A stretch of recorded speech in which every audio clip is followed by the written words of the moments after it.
Welcome to another Greensboro.com high school football video. My name is Joe Serrera, and we are joined today by Dudley Panthers head football coach Stephen Davis. Coach Davis, thank you for joining us.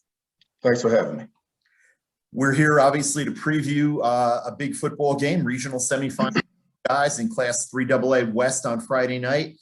You won last Friday night, 28-8 at Watauga. You got to go farther west this week, Asheville, TC Robertson. How tough are these long trips on a high school football team? I mean, how do your guys ride a bus for three or four hours, get off and play a key football game? Well, it's tough, but I think it goes with the territory. Sometimes we get the benefit of having home games, and sometimes we have to hit the road. And this year we got to hit the road. We won't have any home games, so we become road warriors. But the kids are excited, and I don't think it get them too down for the long trip. We just got to leave in enough time so those guys can get off the bus and be able to stretch and kind of move around. We don't want to get there right at the time where they go right into playing football. So if we can leave early enough for those guys to move around a little bit, stretch, and just kind of, relax and get ready for the game, I think it works out. You talked about being road warriors. That's something Dudley Panthers have done before. You guys have made some great playoff runs pretty much on the road. What have you learned in the past from that about how to prepare your teams mentally for those kind of trips that you're always hitting the road and always facing a higher seed? Well, it starts during the week, during the week of preparation. When we watch film on Sunday, me and my coaching staff, and then we make sure we have everything we need for those guys starting on Monday, and we prepare them then. We don't wait till Friday. We try to prepare them Monday, Tuesday, Wednesday, and a little bit on Thursday. And by the time Friday get here, I think the guys realize, okay, let's get ourselves together. We got to go on the road, not a big deal, and then they be ready to roll after that. This team you're playing, Robertson, they beat Watauga, the team you knocked off last week, 47-36 during the regular season. I'm assuming you were able to watch film of that game because it gives you some comparison. What did you learn from that, from watching Robertson and Watauga in that one? Well, they're very explosive on offense, and it poses a great challenge for our defense to step up and help out the offense and get those guys the balls as many times as possible. But we got to play our A game. We can't come in there playing our B and C game. I think if we can play our A game and give our offense a lot of opportunities, we see where we can make some plays on offense. But I think the key to the game is going to be one on the defense side of the ball. If our guys can control their offense, I think we have a good chance of winning.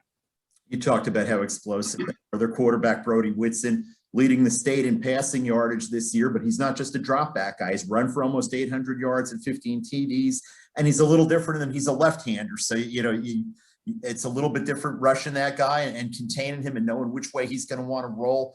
How much of a challenge is it to face a dual threat guy like that? You guys had one of the great ones a few years ago in Hendon Hooker, a guy who could do a lot of things with his legs and with his feet. And this looks like the same kind of guy in terms of how much damage he can do.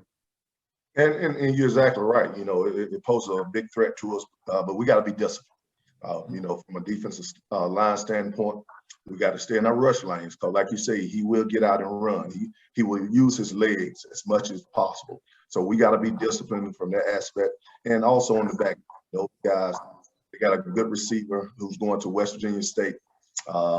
We got to be disciplined on him as well, not, let him just roam around. We got to be very physical with that guy. And I think if we can stay in our passing lane and be physical with number 12, I think we can have some success on defense. You talked about having some opportunities you saw on offense for your team. Robertson has given up some points. They're more of a win a shootout team than you guys are. You guys start with defense and kind of build out from there. Do you think they are a little bit vulnerable to some things you may be able to do on them offensively? Well, I do. Again, I still go back to defense. If we can keep them off the field and give our offensive guys, more opportunities, I think we can get something going, with our run game and especially with John Carlos being back healthy, getting the ball into our playmakers' hands. So, I think, again, it's going to be up to our defense to show up where we can limit their touches and get us more touches. And I think that way we can have some success. Playoffs, it seems like often special teams play can make a big difference. You obviously have one of the more dangerous return men in the state in Mekhi Wall. How much of an edge do you think you guys could maybe get in this game on special teams play? And you know what? It's funny you say that because we've been working our special teams like crazy this week. And the biggest thing for us is to make sure we don't make mistakes. And like if a guy get by us, I tell those guys do not block him in the back because, like you say, we do have Mekhi Wall back there, and he can make some stuff happen. On the other hand, we got to be careful because I think that kicker got hurt in the quarterback. He's doing a lot of he's doing all the plays kicking and the kickoffs for them now. And punter. Yeah, so we got to make sure, we keep our eyes on him. Again, he can get out at any time. So we've definitely been working on that in practice, making sure we keep our eyes on him, not him, run around out there and make plays on us. If there's one thing in your mind that you think will determine the outcome of this game on Friday night, what would it be? Just containing the quarterback. If we can contain him, and especially with his feet, not let him hurt us with his feet. I think we have. Good deal. Coach Davis, thank you as always for your time. And we wish you guys nothing but luck on Friday night up in Asheville. Okay, appreciate it.